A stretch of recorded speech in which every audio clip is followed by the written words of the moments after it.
Welcome to a look at the three types of newsletters that work the best from what we've noticed in this past year, particularly as there's been a lot of changes to the accessibility to tracking emails, to be able to track their openings and things depending on where they're being opened, whether it's an Apple device or not. There's been a lot of changes. So we've noticed that through those changes, there's been quite a lot of different newsletter types that have sort of risen to the top and those that have kind of been let go. I'm going to share my screen and get it underway, and let's start learning about what those types are and how you can create them too. First of all, a quote from Andrew Mignolo, a executive and leadership coach in America. I want to do business with a company that treats emailing me as a privilege, not a transaction. That's a theme to carry through to all the different types we're looking at, that we really do need to earn the place in our customers' mailboxes again and again and again, not just thinking that we have a right to be there, but earning our place in there and maintaining that place by giving them what they want. What we're going to look at today is hopefully a quick look at the email marketing primer. We're going to look at some of the things that email marketing is and isn't, and some of the things that you've got to really take into consideration when putting together email marketing. We'll look at the first type, which will be called the list, the second type, which is the image-led email, and then we'll look at the third type, which is that of the singular focus. Now, the singular focus, just a spoiler alert, is my favorite one, so I've left that one for the end because it's the one I use. This is brought to you by Business Station and the Digital Solutions Program from the Australian Government. You can find out more and sign up for it if you wish at businessstation.com.au.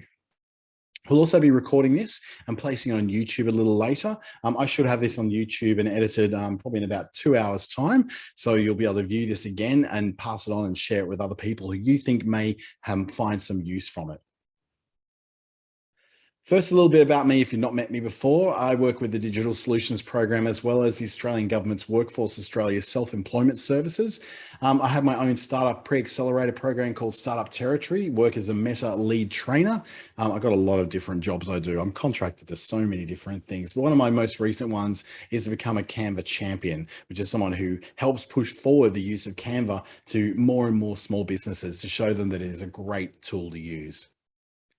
So a bit of background information about email marketing, if you like, and it's asking that really big question, is email marketing actually still relevant in 2022? Now, if it wasn't, I probably wouldn't be doing this webinar, to be honest. I've seen email marketing really make a resurgence in the last 2 years. I don't know whether it's a pandemic thing. I don't know whether it's an economic change thing.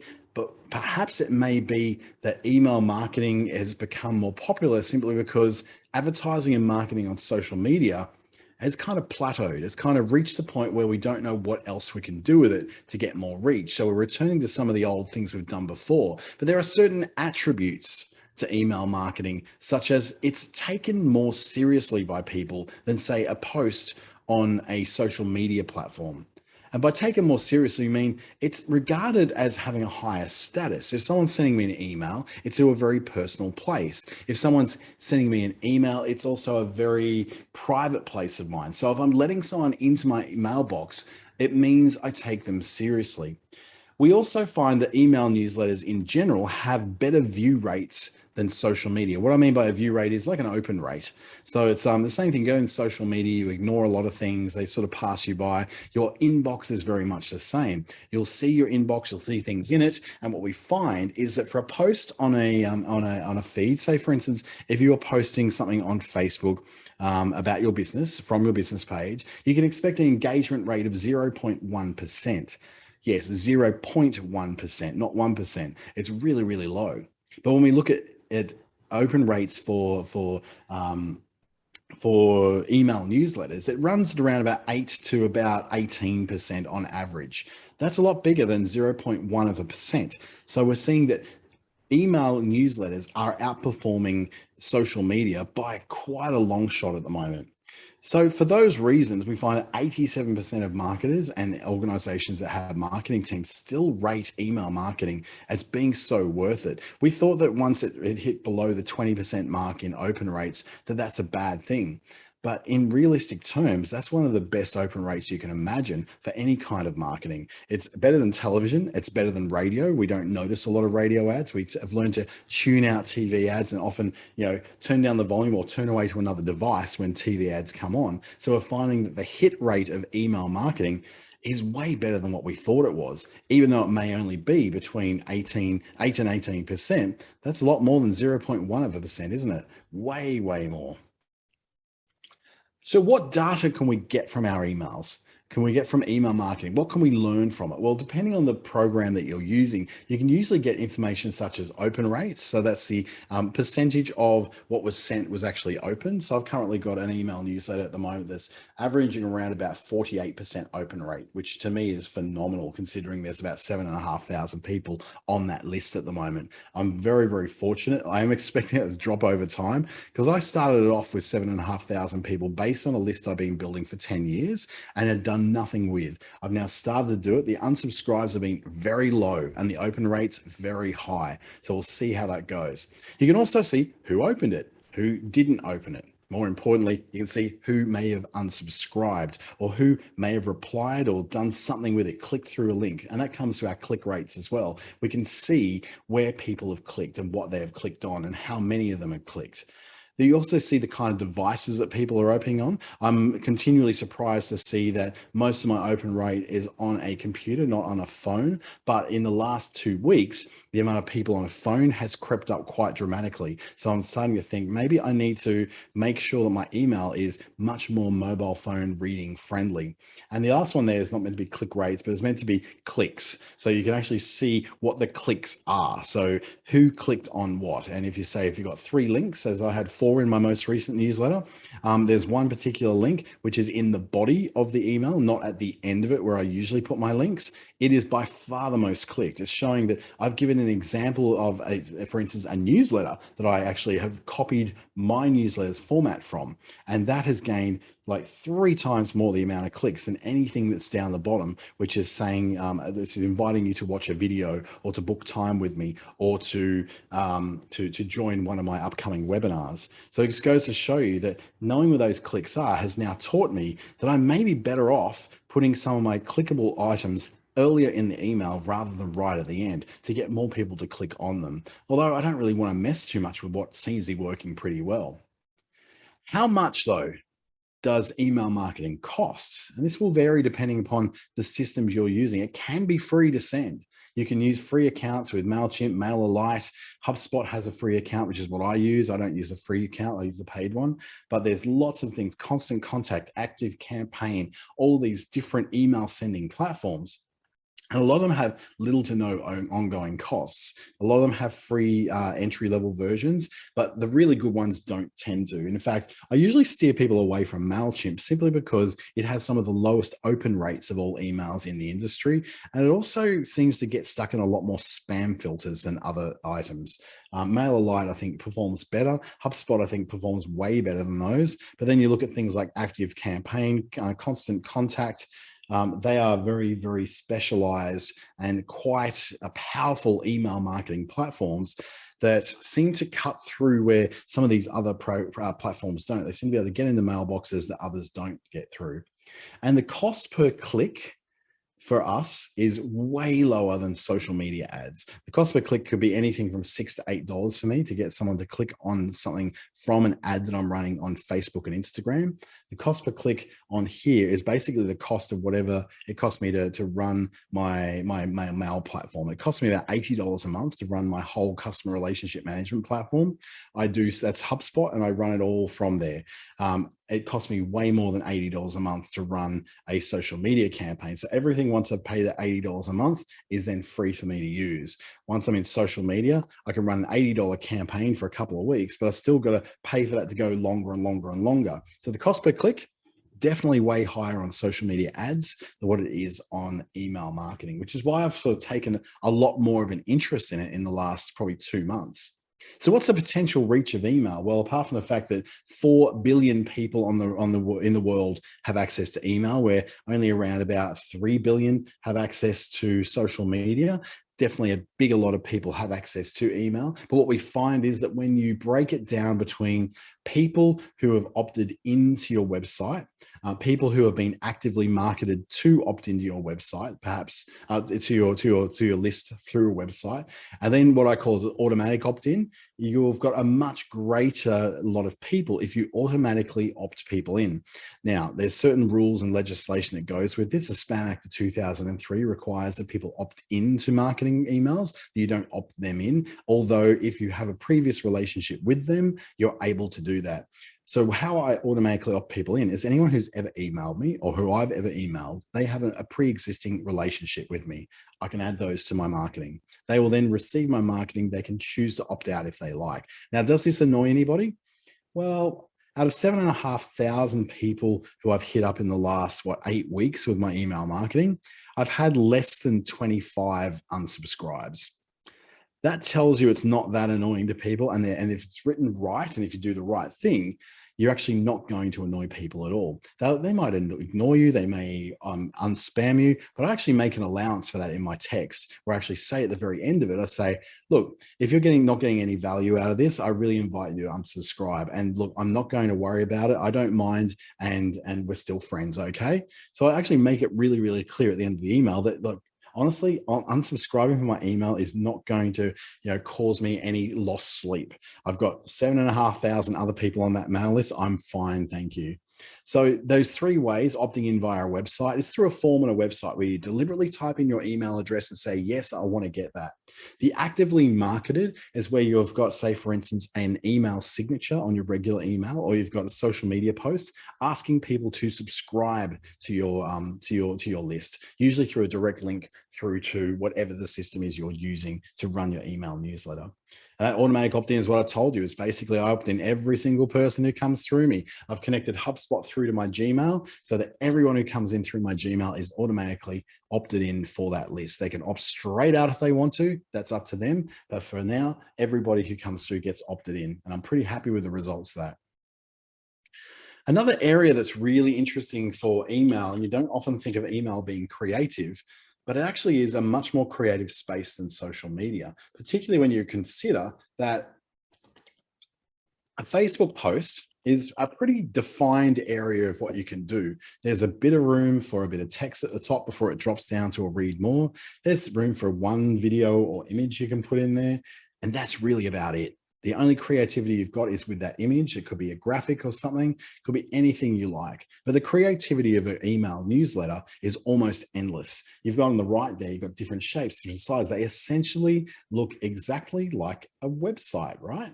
That's because email clients like Microsoft Outlook, Gmail, Hotmail, any of those kind of free web-based mails, any email client at all has the ability to read HTML, which is the language that underpins the World Wide Web. So you can create something essentially that looks like a website that is delivered through email. And it can be attractive and nice and beautiful and brand friendly, all those things without actually having to be super, super boring and very, very dull and corporate.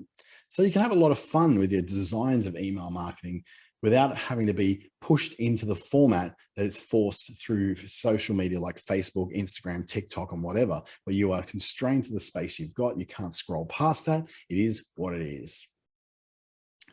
So why do we think that email marketing is so bad then? Why has it got such a bad name? Why have people been dropping off it in droves over the last couple of years? Well, I'm glad they are, because it leaves more room for those of us who are actually investing in it at the moment.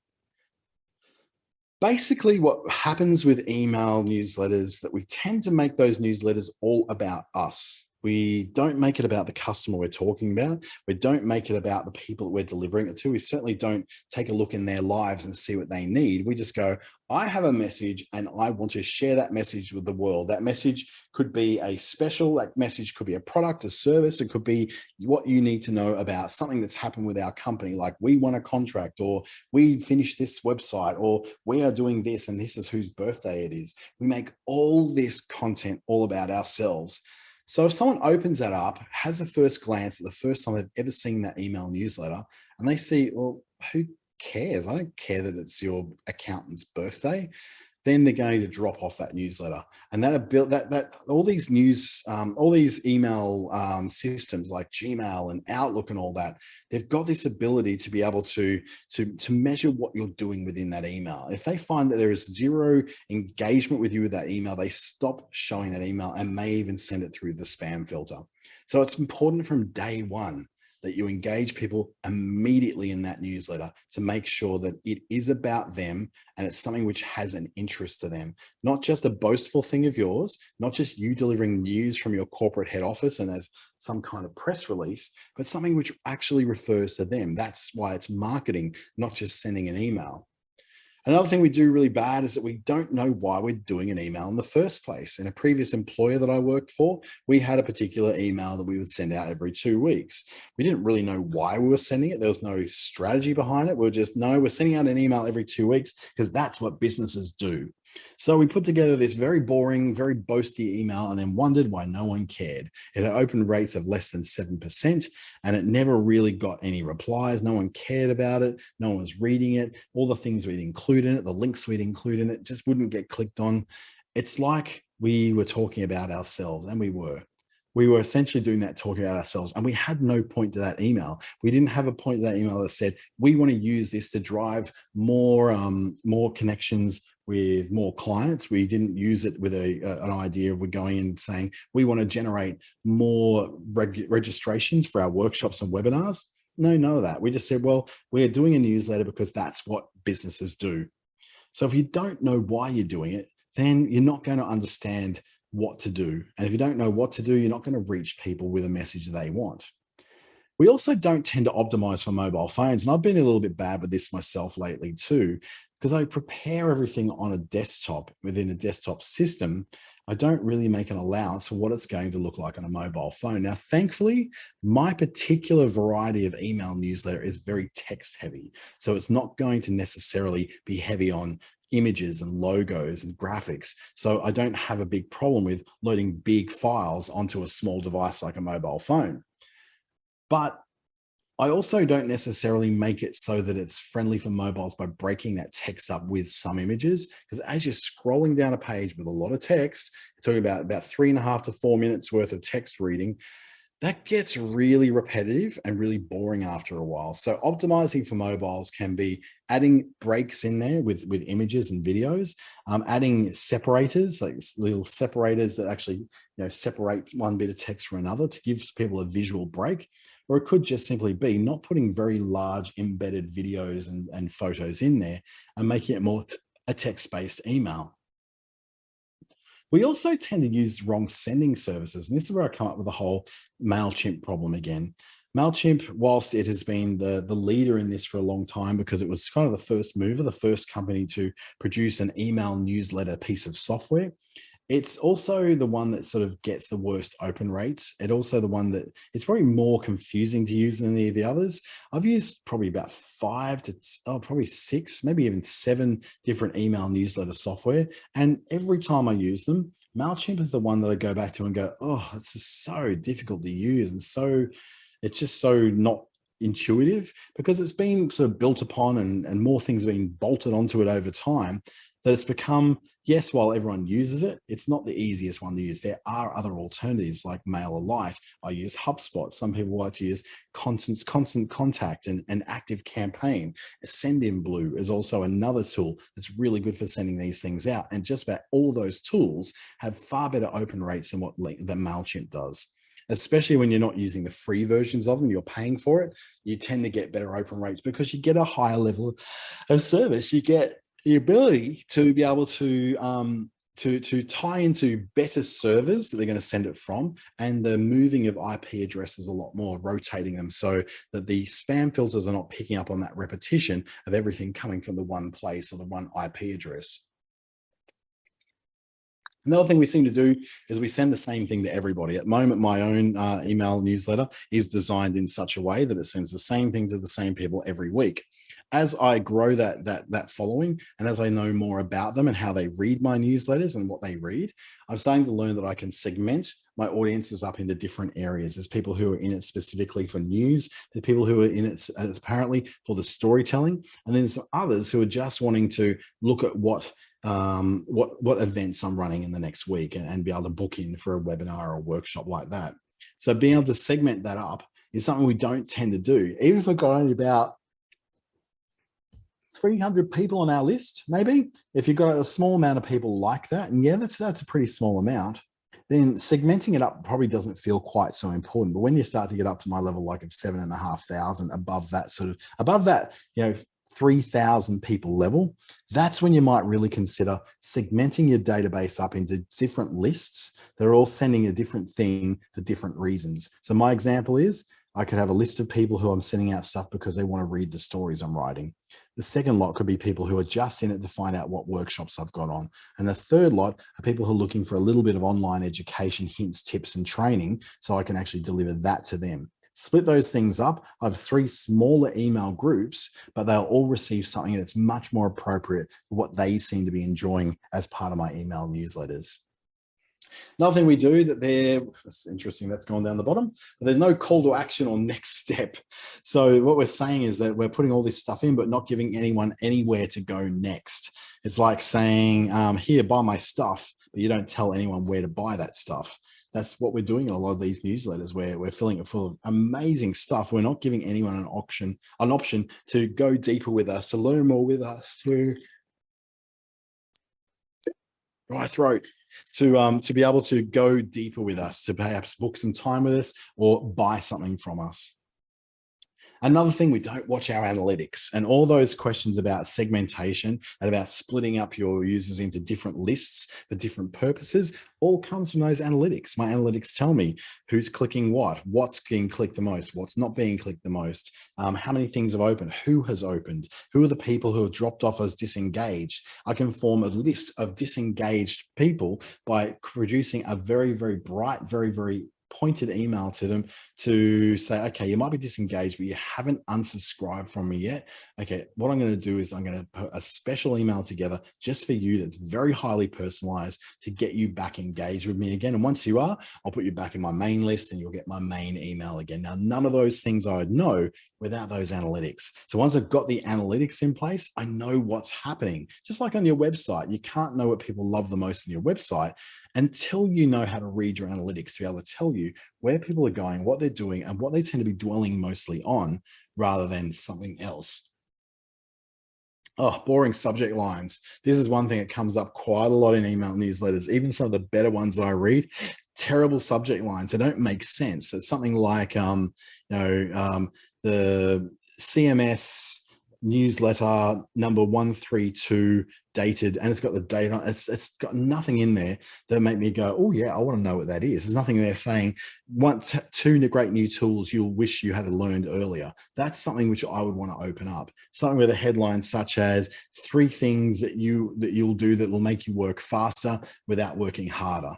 And I'll go, yep, I'm interested in. But something comes up and says our weekly newsletter edition number 357 means nothing unless I'm highly, highly engaged already with that newsletter and I know what to expect from that newsletter each week. It's not giving me a clue as to what is going on. So including that subject line, not naming it as your newsletter, it's coming from, excuse me, it's getting really hot in here. It's coming from your email address, or the right email address that your sending program sends from. So you're not going to get that problem where you have a lack of recognition of whose email this is. What you want to do is take it past recognition and into I must act. I'll see that headline and go, I simply must open that because that's a very compelling headline. We also can tend to include way too many images. Why is that bad? Well, lots of images take time to open, particularly on these mobile phones. When you open a mobile phone, the browser is not as well powered as what it is on a PC or a Mac. So therefore, it's not going to open things quite as easily. The other thing is too, that a lot of email clients like Outlook particularly tends to cut the images out and says, hey, we haven't loaded the images because they may give away your location or something equally as inane as that. And it'll say, if you want to open the images, click here. And then it'll open all the images up for you. Now, if I receive something which doesn't have the images showing, It's usually because it's something I don't trust, haven't had any engagement with, and haven't added their email address to my whitelist or to my contacts. So it's something which I'm probably not going to trust all that much, right? So when you see that, to get around that, you just don't have so many images. One image not loading is far better than 15 images not loading. So reduce the amount of images to something that's really manageable rather than having an image after every single paragraph. It's just not necessary. We also tend to send at the wrong time. I send mine on Saturday mornings because that to me is a time when I think that people who I want to get through to with the information I've got have the time with which to read it. My emails also mean it's meant to be read before you get on with your day on a Saturday morning. I send it very early in the morning, 7 a.m. So that by the time you get up and get about, it's one of the first things you may do. Now, does that work for me? Yes and no. I find that I'll send a thing on Saturday and I might have 16% open rate on the Saturday, but by Monday, I'll have 25% open rate. And usually by, say, Wednesday, I've got it up to about 46 to 48% open rate. What that's telling me is that most people are opening my email on Monday morning, not on Saturday morning. There's a certain amount that open it on a Sunday morning as well. Probably about a third of all the people who read my email open it up on Saturday and Sunday. So am I sending it at the wrong time? Well, I might just be, and it may actually be something I need to adjust in my sending. Still getting an insanely good open rate, but they're not necessarily all opening them up on the day that I want to open them up. We also don't tend to personalize our emails. This is where we just don't add a name in there. Hey, Bridget, this week you're going to learn all about this. And that sort of friendly opening, it does a little psychological thing to us. Well, probably more neurochemistry, really. When we see our own name mentioned in something by someone else, when we hear our name called, a little shot of dopamine gets fired off in our head. And it's a bit of a pleasure chemical. It lets us know, oh, that felt good to feel that. And so what we do over and over when we hear our voice, or hear our names being called, we read our name being put somewhere, when something is personalized to us, that dopamine hit happens again, which is why social media is so good at this. As opposed to email marketing. The social media knows that if you personalize something to that point by delivering something that someone's really interested in and targeted that information right through to them, then we're very likely to get them to open it. With email, that's even more so. The more personalized it is in the subject line, personalized in the very first line of the email, even mentioning it in the closing paragraph and saying, well, that's it for now, Janine. Thanks for reading through. We hope you really enjoyed it and we'll see you again next week. That kind of stuff really helps someone to associate positive feelings, positive behaviors with reading your email, which is the reason why you see so much of that, particularly in big corporate emails. So now we've got an idea of what email is all about and the email marketing is all about. What types of email are working best in 2022? And there's 3 lots of them, and we're going to go through each one. The first one is what I call the list. This is one I'm seeing more and more and more every single week. I am actually subscribed to probably about 10 different list emails, and they're emails that come out with a specific list of content in them. In this case, the example is the Moz Top 10. This is one of my favorite SEO ones. It's one that comes through as a top 10 stories around search engine optimization. Now, this one's back from 2015, so you've got an idea of how long these guys have been sending this. It's been going on for ages. And what the expectation is that I'm getting there is I'm getting 10 curated articles that are worth reading. Now, will I read all of them? No, I'll go through that list, find the one that interests me and pick that one out and open it.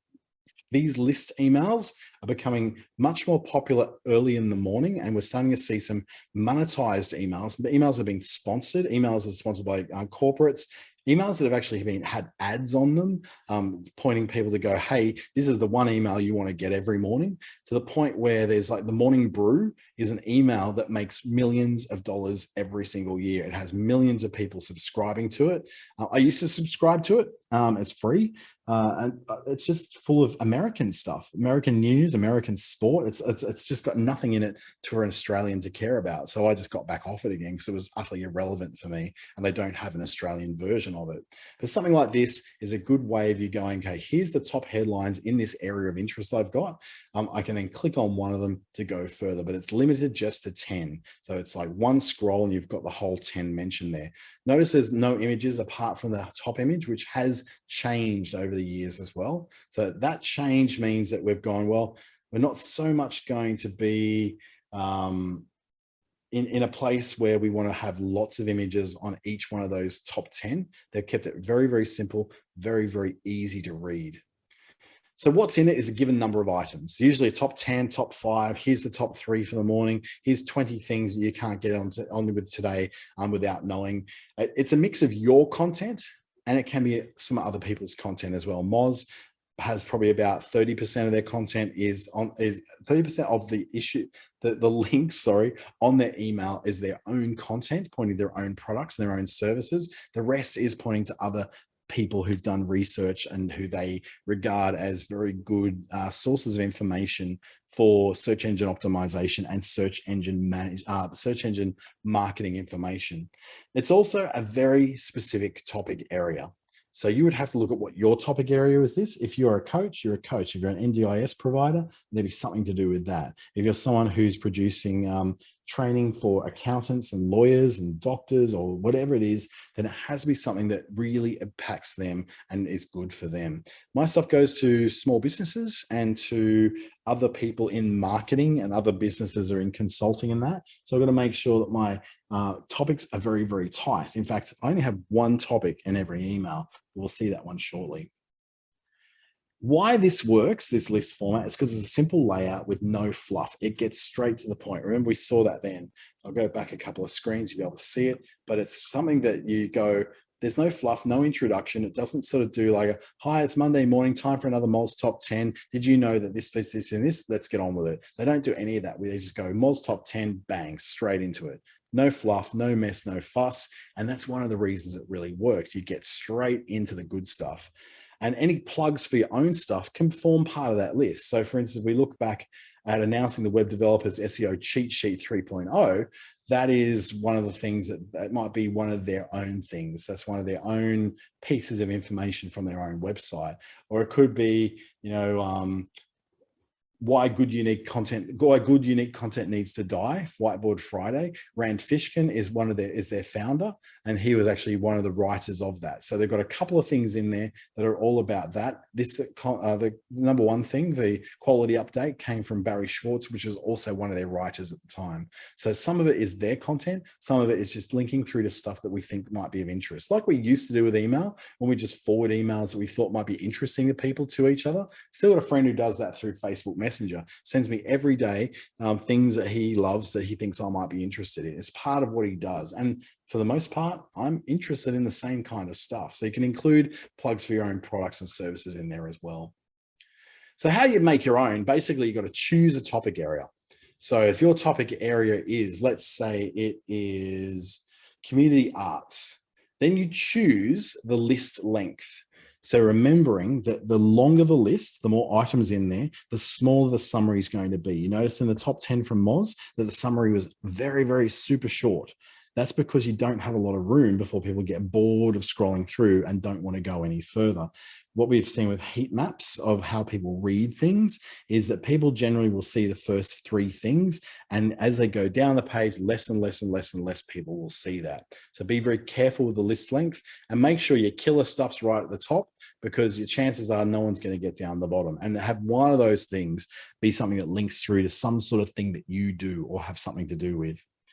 Then you write a summary. In the case of Moz, it was a very, very short one. If you only have 3 items, you've got room for more summary in there. More summary can be good because it lets you show your writing talents to show, I guess, how to make that particular article more attractive and compelling for someone to click on the link to it.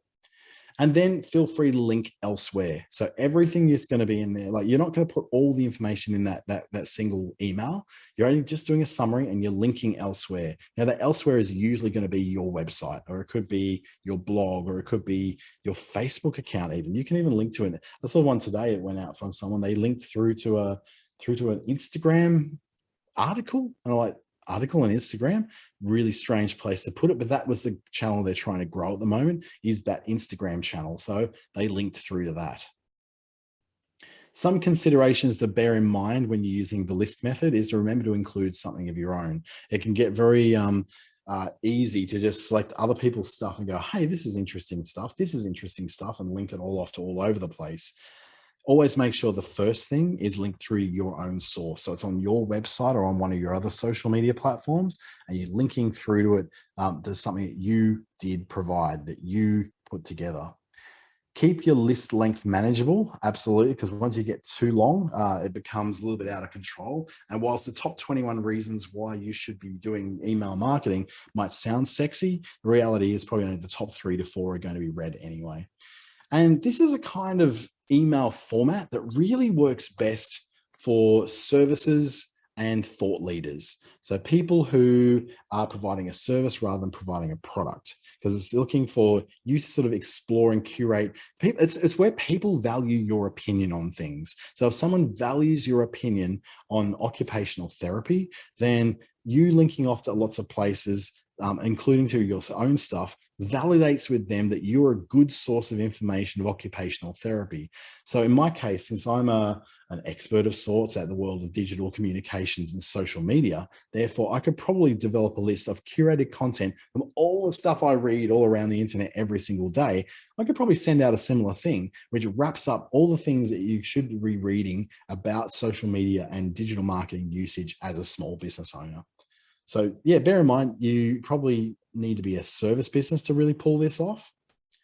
I'd use some examples using our own businesses. We're just a very small room today, so I won't be able to bring you up right now. But let's just say someone who I know is running training for executives. So what you might be able to do is form a list, which is, say, the top 5 executive information sources this week.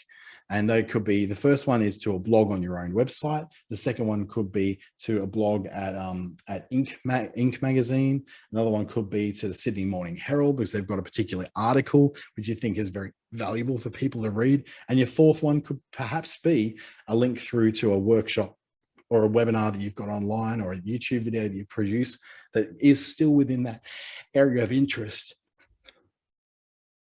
The second type of email we're going to look at is what we call the image-led email.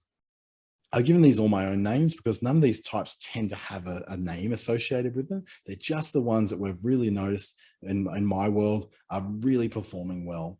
Now, the image-led example would be this one for apartment therapy. They're daily, and it's basically just a few options that are led by gorgeous photography that are about, how to get a expensive living room look on the cheap, how to make mismatched decor feel cohesive, all that kind of stuff, which is giving you tips on how to basically build a better apartment interior design choice. Absolutely gorgeous photos, really beautiful examples of how they do it. And this is a good example of the image led, because the whole point is about these images. We know enough about our client and enough about our reader that they just want to see gorgeous photos of cute apartments that have been immaculately designed and presented. And this newsletter delivers that in spades. And it just delivers like, here you go, here's a main thing. And now here's 3 minor things we're going to produce to you. So the main item is today's big article, which you can go and read more of. Now notice again, very short, very small summaries that then go off into a bigger article on the website.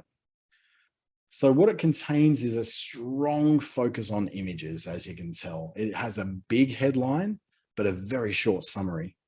And that's overall a small amount of content. You can't go on too far with those. If you were to have 10 of those articles linked, only the first 3 would get a look in. In this case, it may only be the first 1 that gets a look in, because you get underneath the fold before you, which is you have to scroll up to see number 2, 3, and 4. So in realistic terms, only that 1 article at the very top may be the only thing that gets seen and clicked on in so many cases with that particular email. Because there is a small amount of content, they've made a very strong choice about that, saying, well, basically, this is our daily article. Of course, this is the one thing we want you to read.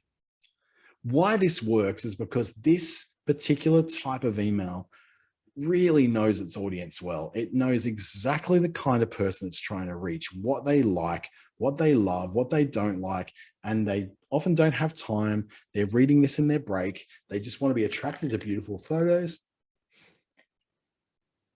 And perhaps while they're waiting for their coffee to be made, they're also wanting to read a few tips on how to get an apartment that looks like that. Another thing is too, those photos really break up the text. Those huge headlines and those tiny little summaries and the big photos, breaking it up. So you're not faced with that too long didn't read thing where there's so much text on there. You just can't seem to get yourself to read it all. It's just like this muddle of letters and numbers that seem to be firing at you, but you can't make sense of because there's so much of it.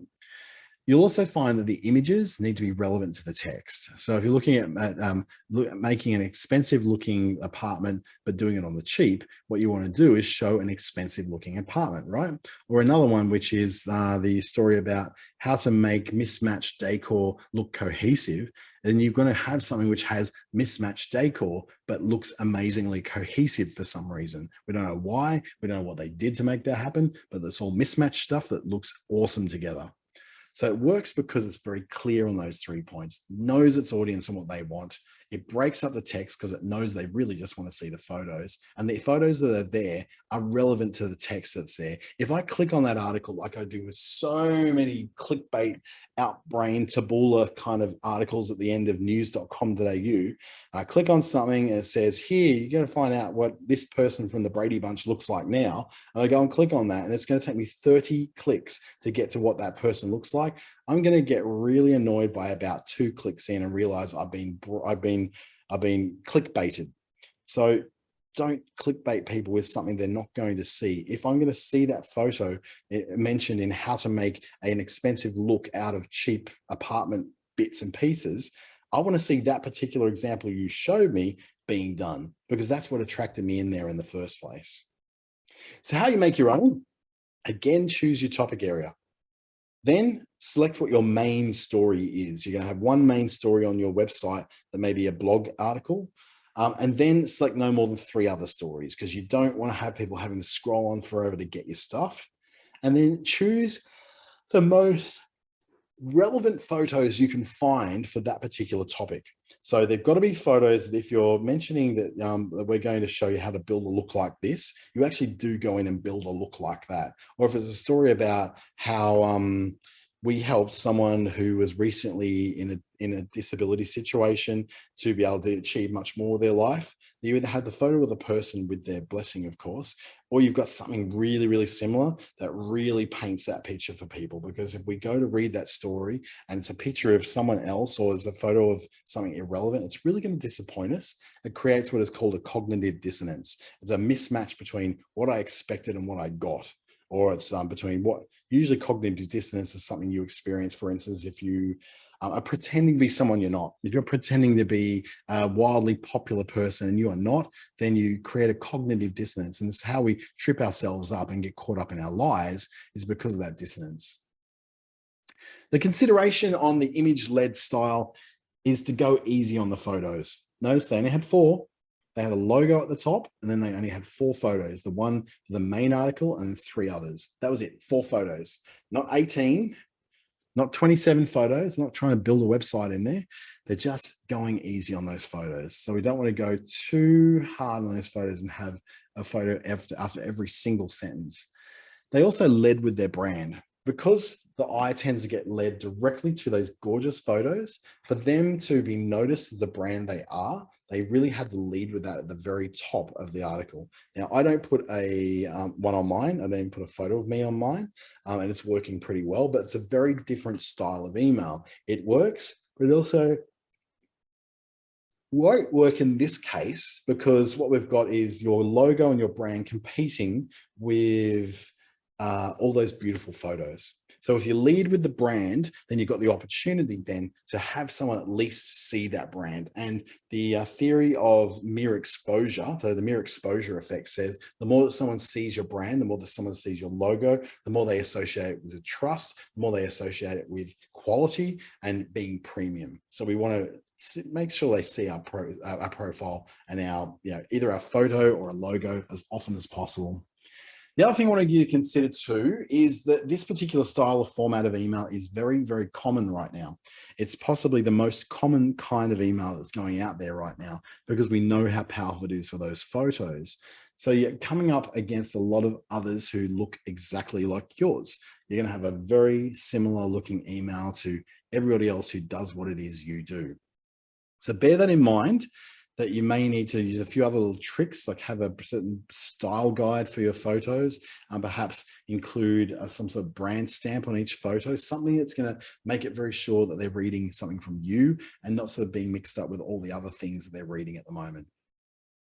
Again, we won't look at some examples here, but I suppose we could look at someone who's maybe doing who's got a cafe and they want to show their special of the week, and they want to introduce maybe a new staff member, and they want to introduce a new loyalty program. So you may include the top line, the headline, the main thing is going to be all about the new items on special this week, the new meals.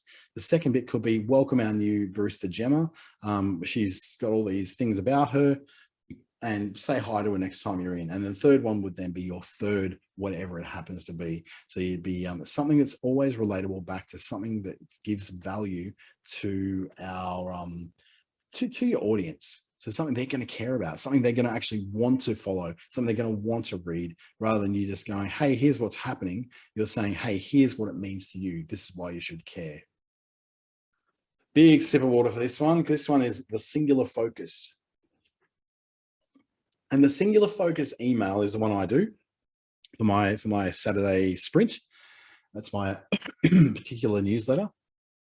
And the singular focus is something like this. Now, this looks very familiar for those of you who may already get my email. This particular email is exactly the format that I copied. And I told Justin that I did it. He's a bit of a hero of mine. 22,547 motivated followers on his email list. He has 270 something thousand people who follow him on LinkedIn. He's a bit of a machine. But this is an example of the singular focus, opening up with an intro and then going straight into it, straight into the content. Now, why he doesn't go straight into the content is because there's a little bit of a psychology going on the top there. And we'll talk about that right now. What's in this email type is one single item or one single story. We're not jumping around to 3 different items, 3 different clicks to go around to finish up reading the story. One story told in its entirety. It's almost all text. So this breaks all the rules you may have thought that were there. This one is like a particularly interesting one because it is all text, and Thula is telling me that she actually receives this one. That's actually really cool that you get Justin's one. It's a really good one. Like, it's so instructive and it's taught me so much. He's a bit of a hero of mine. There's a lot of psychology employed in this, and I want to take you back to the top of this email. The first bit of psychology that's there is that mere exposure effect. Repeating his name. Hi, Justin here. Or hey, Justin here. He puts a little waving emoji in it. So it's friendly. Hey, Justin here, being friendly.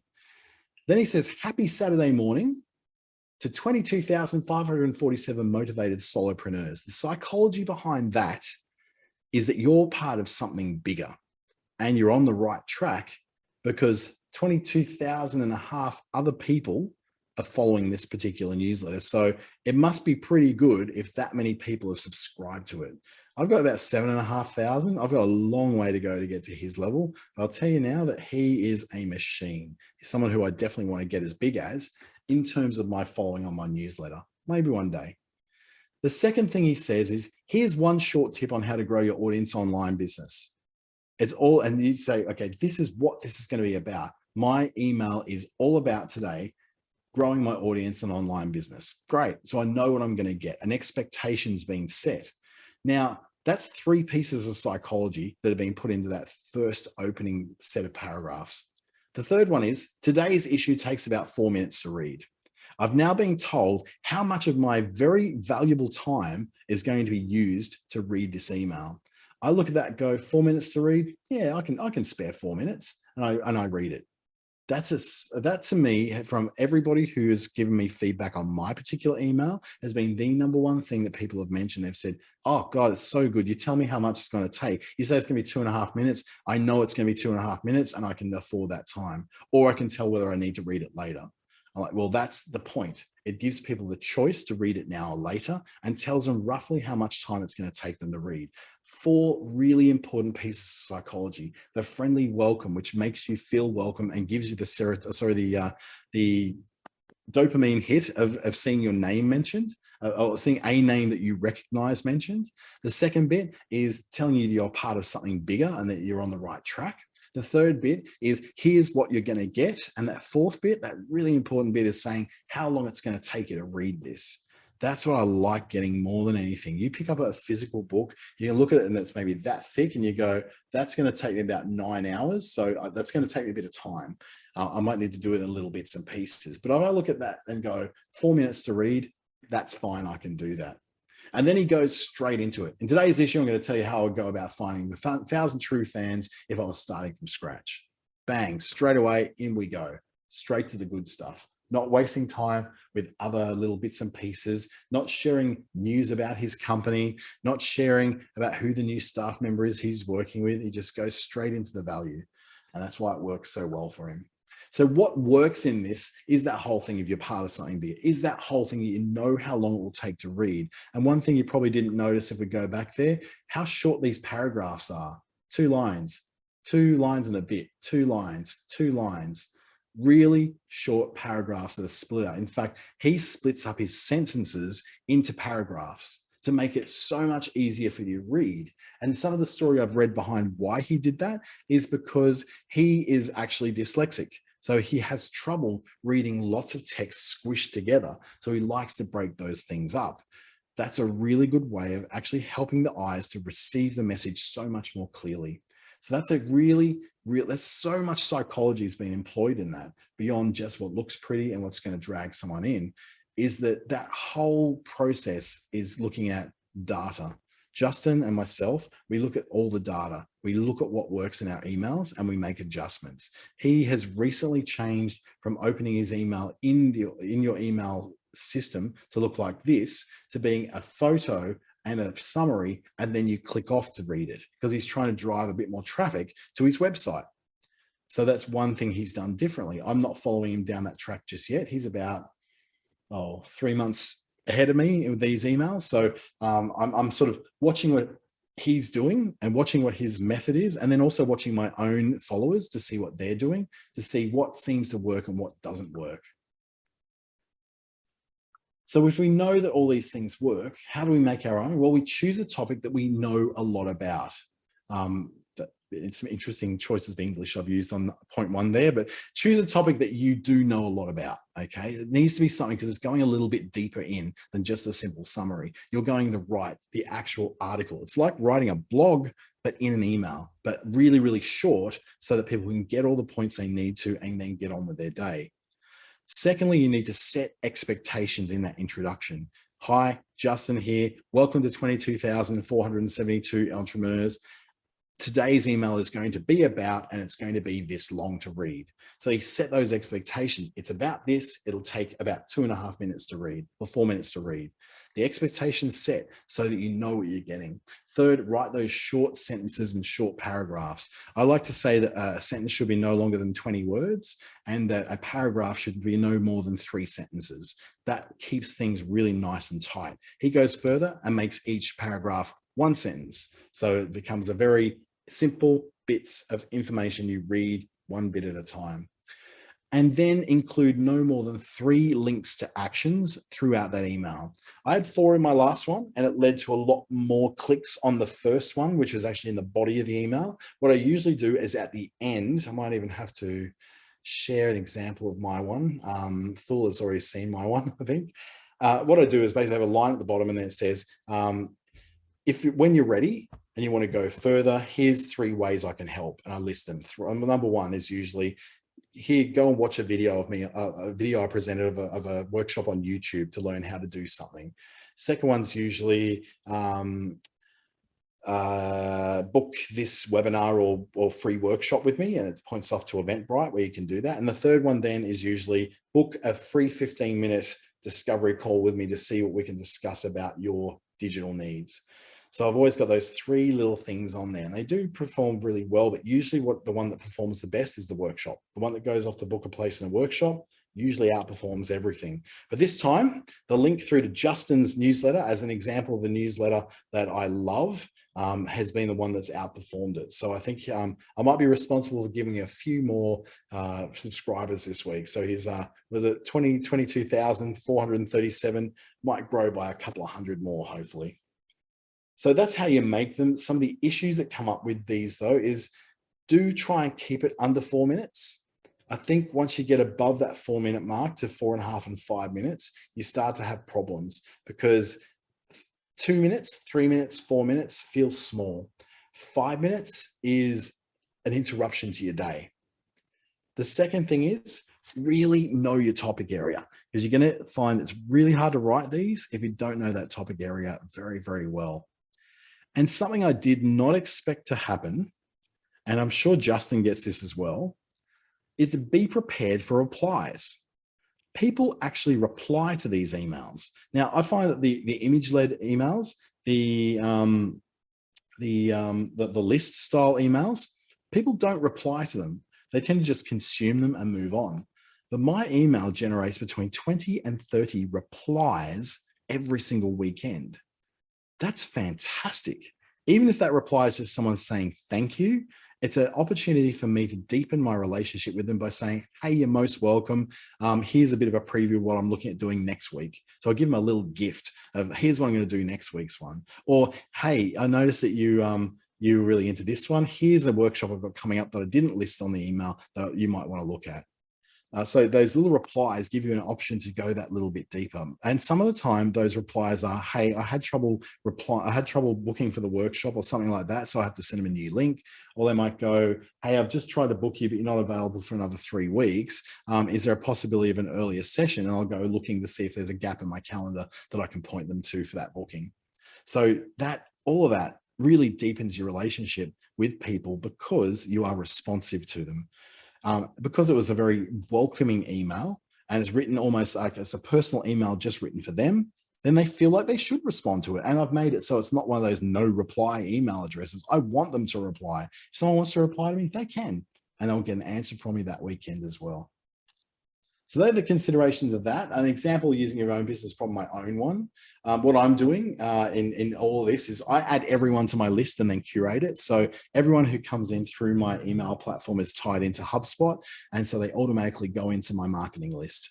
Doesn't matter who they are, where they are. It could be the Chief Minister of the Northern Territory or the Prime Minister of Australia. I don't care. They're on my list until they say they don't want to be. Is this legal? Absolutely, because they've emailed me or I've emailed them. So therefore they we've got a previous relationship that I can actually market to them. I use the singular focus type because I always want one clear message to be expressed through that email each week. And I send it every single Saturday morning at about 7 a.m. And then once I do, over the weekend, and then Monday and then Wednesday, I check my analytics and make changes. So for instance, I can go into my HubSpot right now, log into it and see how my email on Saturday was doing. As of this morning, I think it was around about 35% open rate it had. So let's go in and have a look. Opening, get into my account because I've got about 4 different HubSpot accounts. Into the marketing section. Come on. Here we go. Let's go. Marketing, email, and I'll tell you now that it's currently up to 36.57%.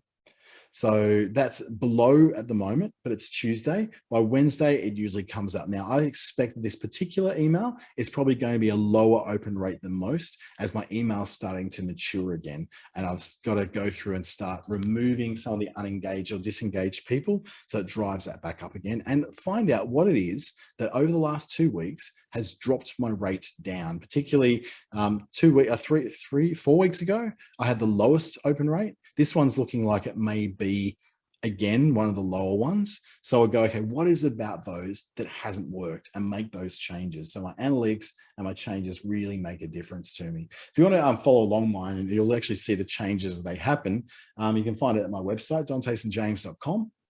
And you can just go straight in it from there. It'll log you straight. It'll put you straight in, and you'll also pick up all my blogs and free guides and all the things I do there. So feel free to have a look through that. to see what you may find some, it'd just be worth it to see how I change things like the title. Like for instance, by putting in TSS instead of the Saturday sprint, I actually got a higher open rate in the last 2 weeks than what I did the week before that. But I went back to the Saturday sprint this week and my open rate's gone down. So I'm wondering whether that might have something to do with it. So I'll replicate the things that have worked for me, get rid of the things that haven't, and get a better open rate as things go on, and hopefully keep those 7,500 people really, really happy with what I'm doing. Well, thank you so much. We're almost perfectly on time. So the takeaways are email marketing is still strong. A self-focus, focusing on what you want to say is the biggest mistake you'll make. Choose a style of email you want to do and be consistent on days and times, because that's what people are going to expect from you over that period of time. For now, though, thank you so much for joining me. You can get in touch with me through LinkedIn, through my website, dantestjames.com, my email, dante@businessstation.com.au. But most of all, thank you for taking time out of your businesses to work on your businesses. And I'm really glad I could be part of that time and that we can help you out here at Business Station with the Digital Solutions Program. Have a fantastic evening, and I'll see you in the next one. I think I've got another thing on Friday, a LinkedIn boot camp. So hopefully you can join me for that during the middle of the day. Thank you. Good night.